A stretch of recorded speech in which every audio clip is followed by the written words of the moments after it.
पूर्णिया नगर निगम की उप महापौर पल्लवी गुप्ता ने अपने आवास पर आयोजित प्रेस वार्ता में महिला आरक्षण विधेयक को लेकर विपक्ष पर तीखा हमला बोला। उन्होंने कहा कि इस मुद्दे पर विपक्ष का दोहरा रवैया अब पूरी तरह उजागर हो चुका है और देश की महिलाएं इसे समझ रही हैं। उन्होंने आरोप लगाया कि लोकसभा में महिला आरक्षण विधेयक पारित न हो पाने के पीछे विपक्ष की नकारात्मक भूमिका रही है। उनके अनुसार पिछले कई दशकों से यह विधेयक अलग अलग कारणों से टाला जाता रहा है, जिससे महिलाओं को उनका अधिकार नहीं मिल सका। पल्लवी गुप्ता ने कहा कि आज महिलाएं खेल, विज्ञान, चिकित्सा, सेना और विमानन जैसे क्षेत्रों में अपनी प्रतिभा का लोहा मनवा रही हैं। उन्होंने कहा कि किसी भी समाज की प्रगति वहां की महिलाओं की स्थिति से आकी जाती है और इसी सोच के साथ केंद्र सरकार महिलाओं के सशक्तिकरण के लिए लगातार प्रयास कर रही है। उन्होंने नरेंद्र मोदी के नेतृत्व की सराहना करते हुए कहा कि सरकार ने महिलाओं को आगे बढ़ाने के लिए कई महत्वपूर्ण कदम उठाए हैं। साथ ही कांग्रेस और राजद पर निशाना साधते हुए उन्होंने आरोप लगाया कि इन दलों ने परिवारवाद को बढ़ावा दिया, जिसमें नेताओं के परिजन आगे बढ़े लेकिन गरीब, दलित, आदिवासी और पिछड़े वर्ग की महिलाओं को पर्याप्त अवसर नहीं मिल पाए।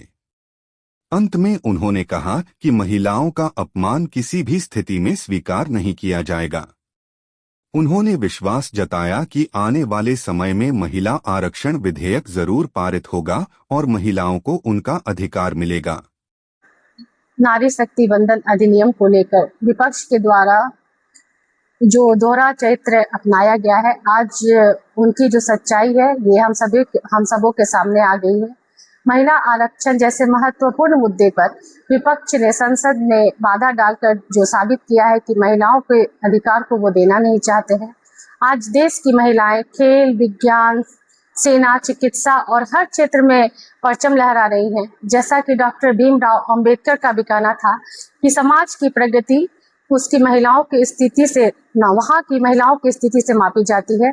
माननीय नरेंद्र मोदी जी के नेतृत्व में और एनडीए सरकार ने महिलाओं के सशक्तिकरण के लिए लगातार ठोस कदम उठाए हैं। जैसा कि हम सभी जानते हैं कि पिछले 3 दशकों से महिलाओं के आरक्षण बिल को टालने का काम किया गया है विपक्ष के द्वारा। विपक्ष के लोग अपने परिवार बात को आगे बढ़ाते हैं, लेकिन गरीब, दलित, आदिवासी और पिछड़ी महिलाओं को आगे आने का अवसर नहीं देते हैं।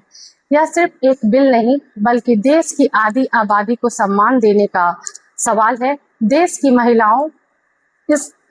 महिलाएं इस अपमान को कभी भी नहीं भूलेंगी और हमें पूरा विश्वास है कि आने वाले समय में हमारे माननीय प्रधानमंत्री और एनडीए सरकार के नेतृत्व में इस आरक्षण बिल को जरूर लाया जाएगा और ये हमारा अधिकार है और ये हम सबों को मिलना चाहिए, क्योंकि देश की आधी आबादी महिलाएं हैं। यह सिर्फ एक नारा नहीं, ये हम सभी का अधिकार है और ये हम सबको जरूर मिलना चाहिए।